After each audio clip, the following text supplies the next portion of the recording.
entertainment, current events, and Hollywood. Don't miss Creator to Creators, hosted by the filmmaker Meosha, known for the Shudder hit documentary Horror Noir and the acclaimed film Anatomy of an Anti-Hero, Redemption. This show features interviews with filmmakers and creatives from around the globe. Join the fun with guest celebrities and gain valuable insights. Subscribe now and follow Creator to Creators. Hi guys, welcome to another episode of Creators to Creators today. Today we have a special guest. Noah Getz. Welcome, welcome. Thank you so much. I really appreciate it. Thank you for having me this morning. Absolutely, absolutely. I just, I love going to the beginning. I always say the beginning charts our trajectory in life. Our little habits that we pick up along the way, follow us into our adulthood. Tell me a little bit about your childhood. What was that like? And, how did you find your way into the music world? Sure. For me, I actually started a bit later, just a year or two later than most of the people that were playing in my local band. I was fortunate to have a school music program. I grew up in a small town, but we had a strong music program beginning in elementary school. We had a band there and the whole way up through high school. And I was interested in getting involved, but I hadn't really dipped my toe in. And the place that really resonated for me is my father always used to love to listen to 50s music, and it had a lot of saxophone in it, and that just really drew me in. And so I really wanted to play the saxophone, and the band didn't have a saxophone available at the time, but they offered me trombone, and I thought, okay, not exactly what I wanted, but my father had found a used saxophone and gave that to me as a gift for my birthday, and that was really the end of it for me. I had a saxophone then, and I had this music that I was interested in playing. And so I loved playing in the band and learning more about music. And that was really my my portal into the world of music overall. And I really haven't left since then, decades later. Wow, that's beautiful. I love that. Um, how did the idea for the World Music Collective first take shape? And, what made you realize this group needed to exist at its own, you know, ensemble? For sure. I've lived in DC for a little over 20 years. And as a musician here, I've come across and crossed paths with so many wonderful musicians who have their own stories and their own approach to music and what they're doing. And it just has always been so stimulating for me. And in particular, I played for a very long time with a really fantastic bass player in town. We played primarily straight ahead jazz gigs, but there was one time where he brought in a friend of his who was an Indian classical flutist. And he said, you got to meet this guy. And so I met Deepak, who is our Bansuri player or Indian classical flutist at that time. And we got together and we kind of jammed together, and it was really fascinating. I brought actually some classical saxophone things that he improvised over, and we improvised some jazz things and just really hit it off in a musical way. Yeah. It was very interesting and creative. And so over time, that was perhaps 10 years ago. So I arranged, at that time, I was running a music series in all 8 wards throughout Washington, D.C. We would have a concert perhaps once a month. And so I brought him in for that. And I just kind of gathered different musicians along the way. And I thought, what if we put all of these great musicians in a room together and had that kind of experience that I had with Deepak, where we came together. And that was really the genesis for the start of the World Music Collective. And we haven't really looked back since then. I love that. I mean, congratulations on the group. I mean, it's such a wonderful, everyone, works so well together. Everything sounds so beautiful. Um, the term world music can mean many things, I'm sure. What does it personally mean to you beyond being a genre label? Sure, absolutely. And these genre labels are dangerous, as I'm sure you know. So, Yeah. um, uh, so to me, I would say that one of the things that I'm not sure if I'm exactly answering your question, but one of the things that connects us, I would say, is improvisation. And to me, when I look at the majority of the musics around the world, or the way that I'm interacting with the concept of world music, one of the central components is improvisation. And that's one of the ways that we as a group connect, even if we're coming from different musical styles. Some of us thinking about jazz, some of us thinking about Indian classical music, some of us thinking about music from sort of the African diaspora or from South America. All of these things have improvisation in common, and that's a common language that we can all share, even if the styles are slightly different. Another thing that I would say that I think is really meaningful and impactful when we talk about world music is community. Yeah. Most world musics really come from the idea that the musicians and the people listening or participating are closer to each other than you might think of in a European classical sense, where you've got an audience and a very clear line between audience and performers on a stage, perhaps. And so I think it's this communication and community element that is really central. The idea of drawing, even if you're still playing on a stage, that you're drawing the audience into that experience. And that to me is really the essence of world music. Absolutely, I love that. Yeah, because I mean, like you said, it's such diverse musical backgrounds in the group. What was the biggest challenge in finding a shared musical language early on? Like, finding what works and actually incorporating everyone's kind of backgrounds into a song Yeah, or a piece.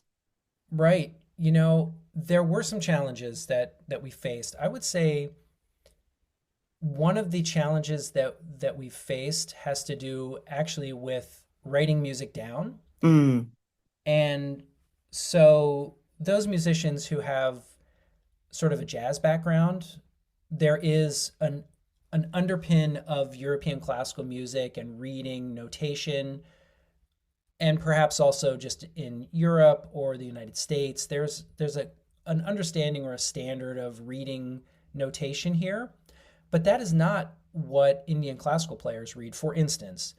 And so when we would bring new pieces to, say, Deepak, our hmm Indian classical flutist, he does read standard notation or European notation, but that's not his lingua franca. So he would often feel most comfortable by translating those things into more of a comfortable language for himself. And sometimes he would show me things, again, that would be more attuned with the way that Indian classical players would learn rhythm or would learn ragas and language. And so I would say that the written down piece and sharing musical ideas on the written page were probably some of the most complicated and challenging things.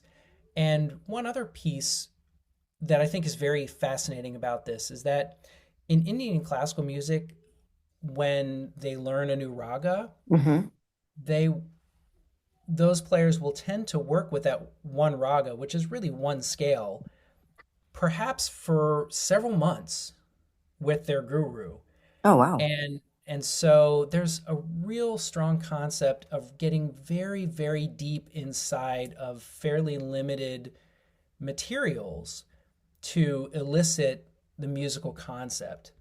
And in jazz, in many ways, it's almost exactly the opposite. Jazz musicians are kind of reaching for chromatic ideas, reaching outside. They're constantly searching or yearning for the next new scale or the next idea to superimpose over a standard set of chord changes. Right. And so the mixture between that idea, Deepak told me before that his guru said you should try to squeeze all of the juice out of the fruit. And this was the idea that you would spend a lot of time on one singular idea until you've gotten all of the concepts from that. So I think that timeline of how to practice, how to focus in, and I think there's certainly great benefit from both. but those kinds of ideas have been interesting to navigate in terms of how we rehearse and what tunes we select for our concerts, what tunes we select for our album, and how we traverse those ideas. I love that. I I love that. That's super interesting, I gotta say. Um, I have a fun question, and I love asking this question in the show, and there is no wrong answer, I promise. The three, Okay. yeah, the three levels of influence: money, power, and respect. And if you could choose only one of those things, which one would you choose and why? You're putting me on the spot now. Um, I think I'd have to choose respect. I Okay, think that I've always, as an artist and as a creator, it's always been kind of a mantra of mine to let the work and the music speak for itself. I'm not someone that tends to want to aggrandize myself or my group or get out in front of what we're doing to tell the world about what I'm doing if I don't feel like it's really where I want it to be. And so I think that it would probably ultimately have to be respect for that reason, even though if I spent longer, I might have a better answer for you, but I still think my base fundamental answer would be respect. I love that. That's a great answer. I love that. Um, you know, I'm just curious, why did you choose, Caravan as a piece to reinterpret, and what about it felt right for this collective? Sure. It's a great question. And Caravan was a tune written by Juan Tizol, who was a trombone player in Duke Ellington's band.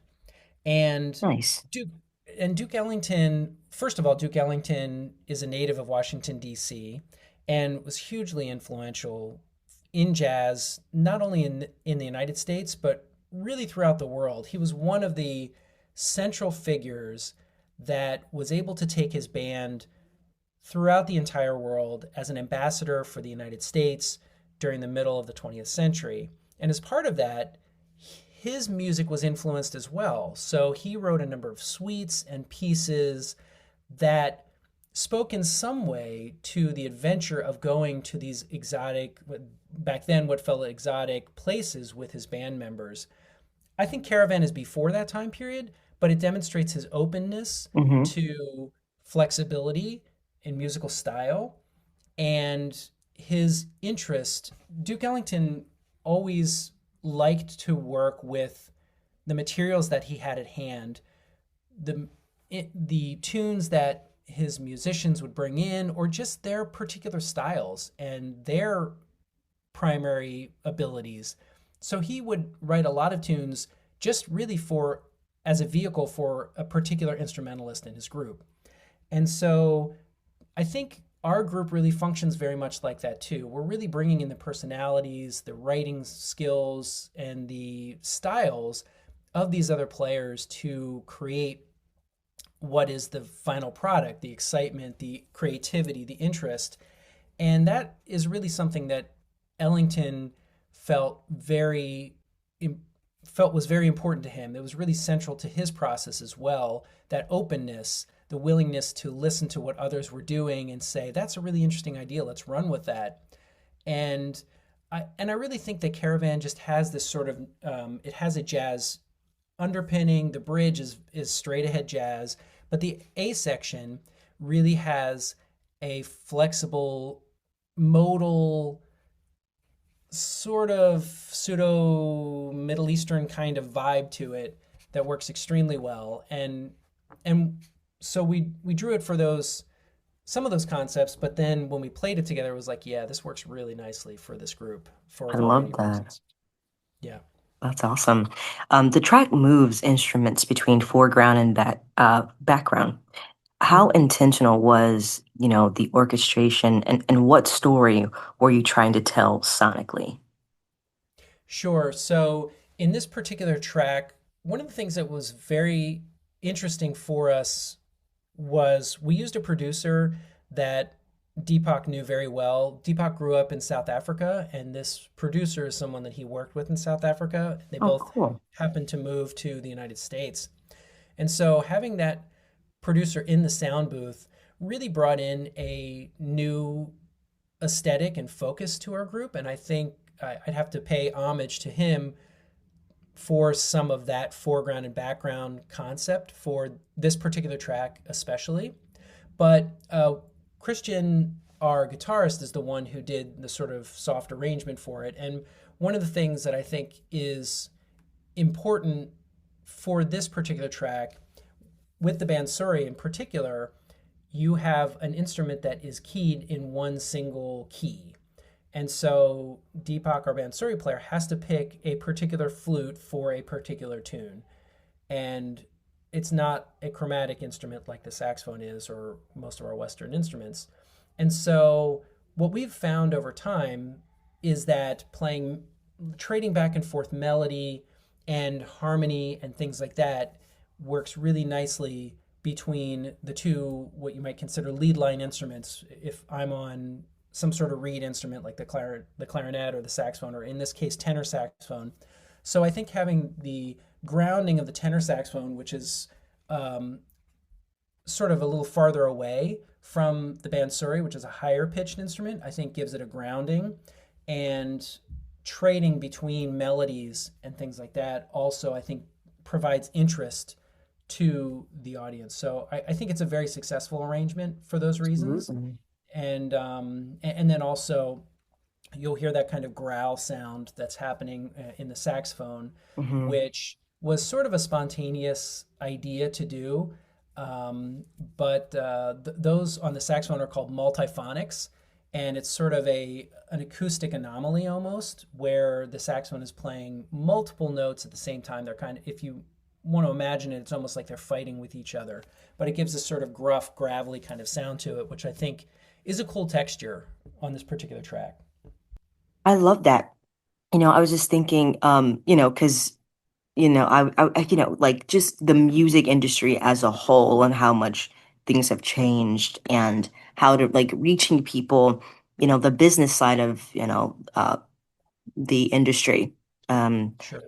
is well could be, especially with you have a group, you're in a group. So, I'm sure there's directions you kind of want to go and, how to come to that collectively for the whole. Do you feel like since, you've guys been together and creating, do you feel like the music world has changed for the better in favor of the artist, in favor of, especially, being an indie artist, getting your music out I believe, is really hard, but also, now we have TikTok and Instagram to reach, you know, a more people. But do you feel like things have changed for the better, or do you feel like that we still have a lot of work to be done?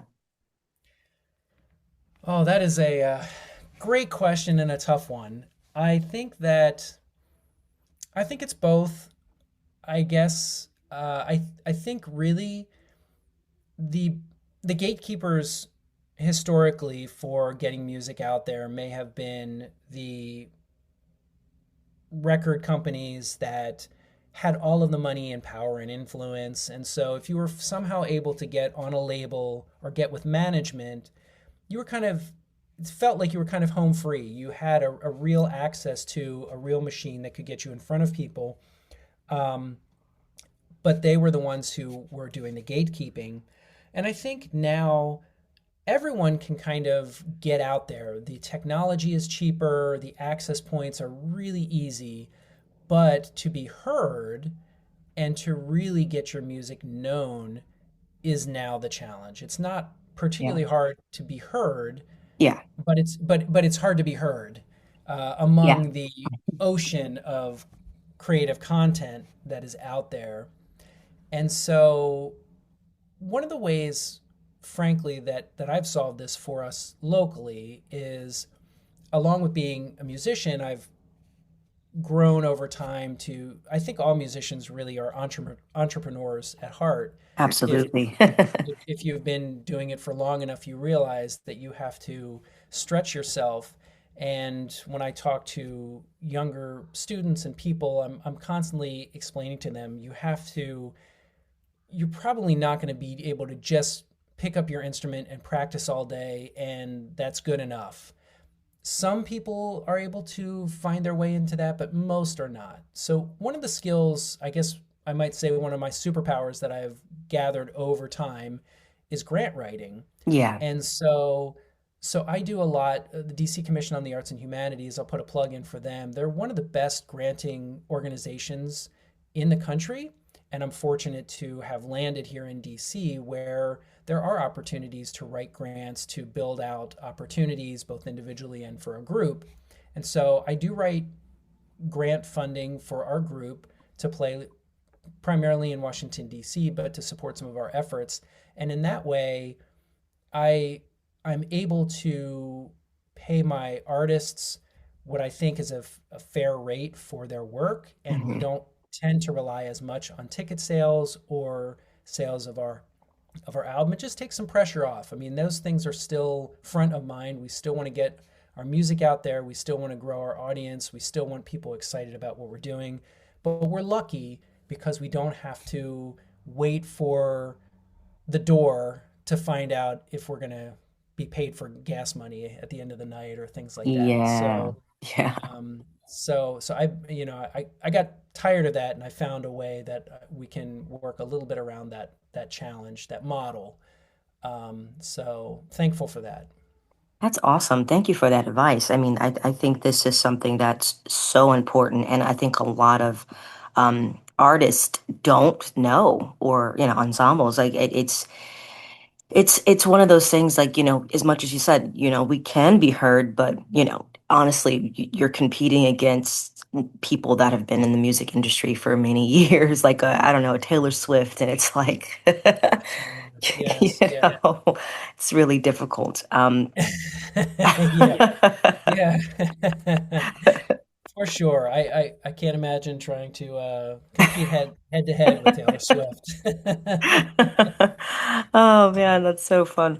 Um, you know, like I'm curious for those out there listening. I mean, what advice would you give to, that artist, that group that just, really passionate, very, has a fire to do the work, to put in the work, but just maybe are not sure what to do as far as like to get themselves out there. What advice would you give to that artist? Yeah, I think that, like I said, most of the advice that I give to, I teach, I'm in residence at American University, so I teach people like that who are passionate, who are coming out of school, who are enthusiastic and want to really make a change in the world. And I'm so about that. I love to mentor people and to work with them in those ways. And I generally, what I tell people is that you can make it in music. You can, the sands are changing, so there are real challenges here, but you can find your way. But you have to, one, understand what the industry is, how you can interface with it. Two, it's critical that when you have a passion for what you're doing, it's very easy to become sort of put your blinders on and only do the thing that you want. But really, this is a conversation. It's a conversation with our community. What is it that you do that inspires and fires up perhaps your local community or a Yeah. larger community, maybe a worldwide community if you're online? But what is it that you bring to them as well as enriching yourself? It's that symbiotic relationship that creates the enthusiasm, the excitement. That's what creates an audience. It's what creates people who want to chip in, perhaps financially for what you're doing, or perhaps in some sort of skill that they can do. It's such a great compliment when I've known people to go out, artists go out and they'll paint their favorite artist who's playing music. Those things are just wonderful.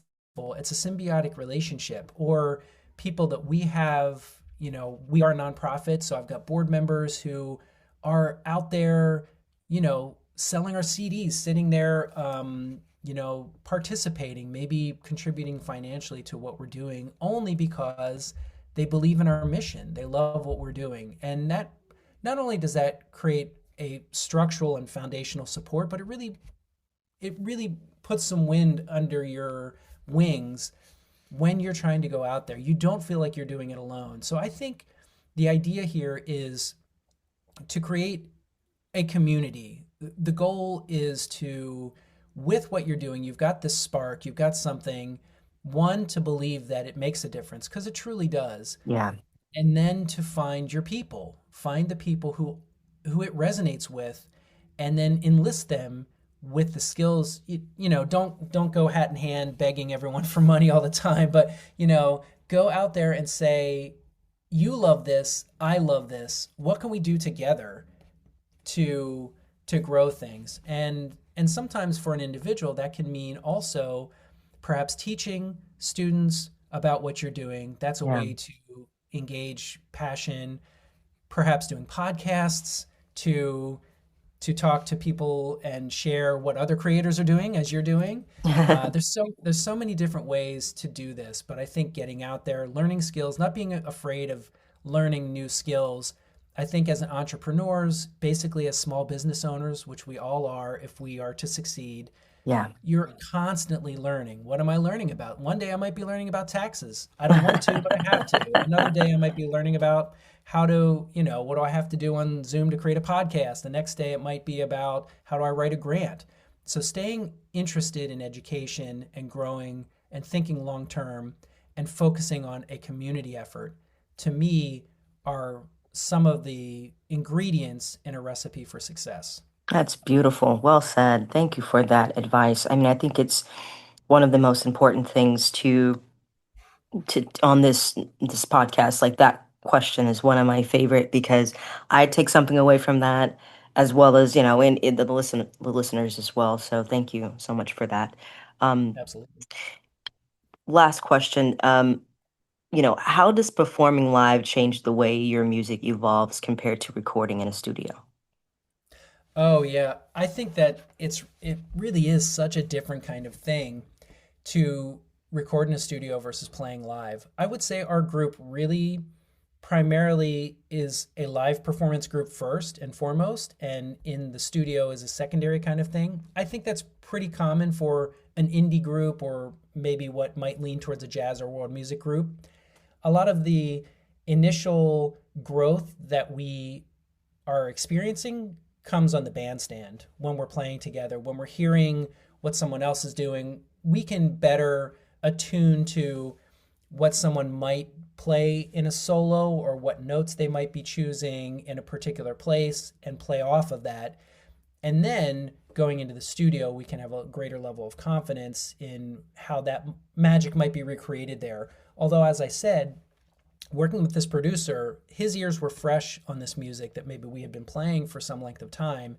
And so bringing in that creativity in the studio with several takes also creates a sensibility that is new and fresh. And I think when we're listening to this album, as it's gone through that process of editing and putting it in the can, editing, and then finally out for distribution, I think for us, we can approach it with fresh ears too. It feels fresh and new because of some of that newness.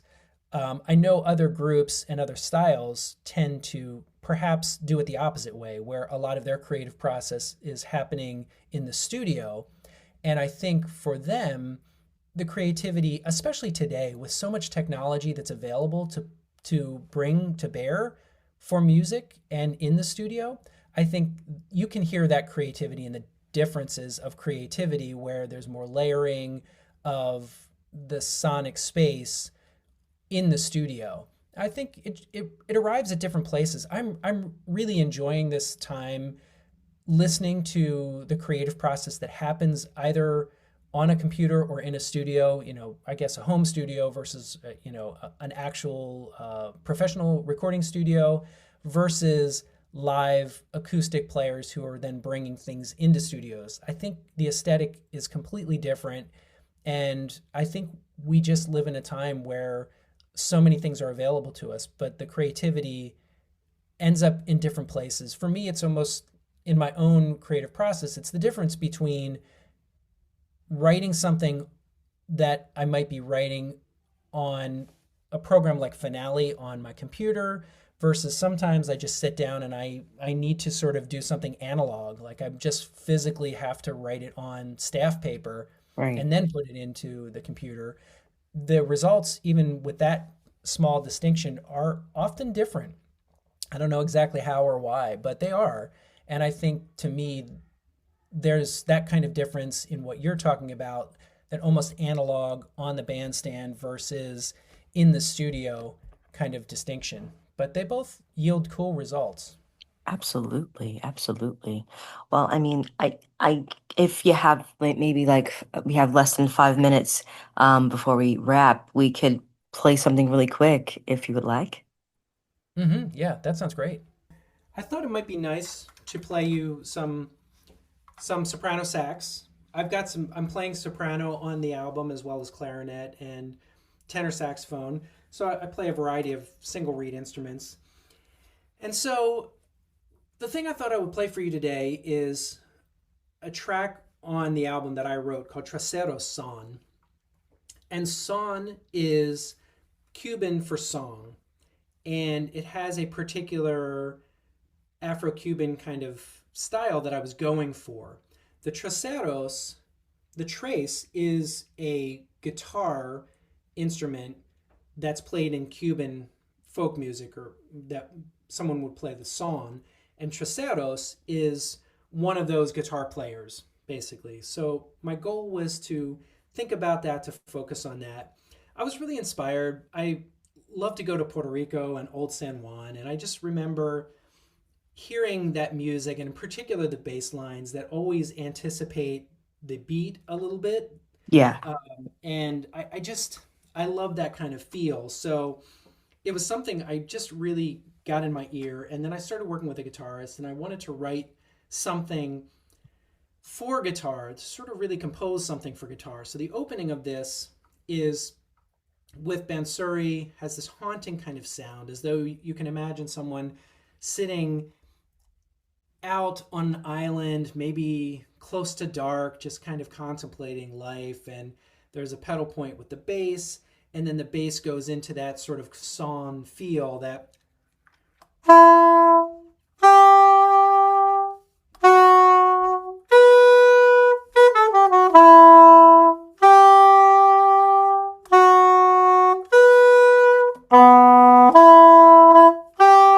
that kind of a feel. So that's kind of the backdrop. And then I come in with a melody. So the melody sounds like this. It's sort of a forlorn kind of feel.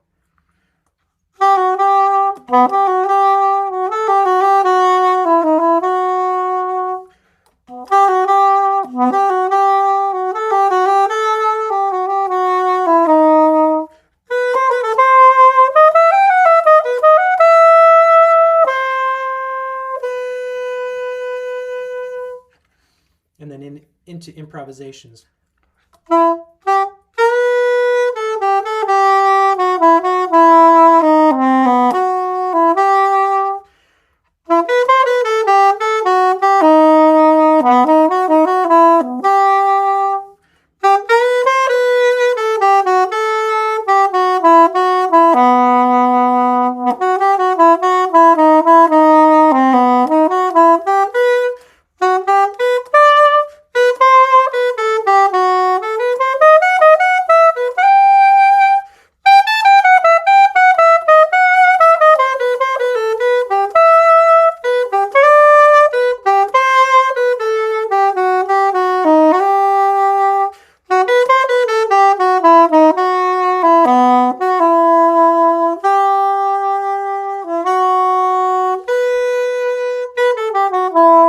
So on and so forth. So Wow. that's the opening. Amazing. Thank you. Wow. Wow, wow, wow. It's beautiful. Thank you so much. I appreciate it. And I play on I'm a little unusual. I play on an old soprano saxophone. My saxophone's from the 1920s, actually. Wow. And it has, to me, it has this sort of forlorn, rich, vocal, almost human kind of quality to it. So that also plays into what I was seeking with this and many of the pieces that I write for that include the soprano versus the Caravan with the tenor that has maybe more of a standard contemporary kind of jazz tenor sound to it. Wow, that was beautiful. That is gorgeous. Thank you so much for My playing pleasure, absolutely. that for us. That was gorgeous. Where can people find you and all the information of where your music is, follow you on social media to find everything you have coming out. Sure, absolutely. So our website is worldmusiccollective.org, all one word. We're on Instagram as well, which is at World Music Collective with underscores between the words. And then we're also on Facebook, which is World Music Collective DC. And those are the primary places to find us. And love to hear from your listeners, for people to reach out. And you can, if people are still buying physical CDs, we do have them available. But otherwise, this album is out everywhere where you would typically find it online as well. Awesome. Thank you so much for this wonderful chat. Thank you so much for, performing that beautiful piece and sharing your story and the journey with us. I had a great time. Me too. Thank you so much. I really appreciate it. And it's been a wonderful conversation. Thank you for having me. Absolutely. And thank you all for listening. And always remember to live, love, laugh. We'll see you guys next time. Bye bye.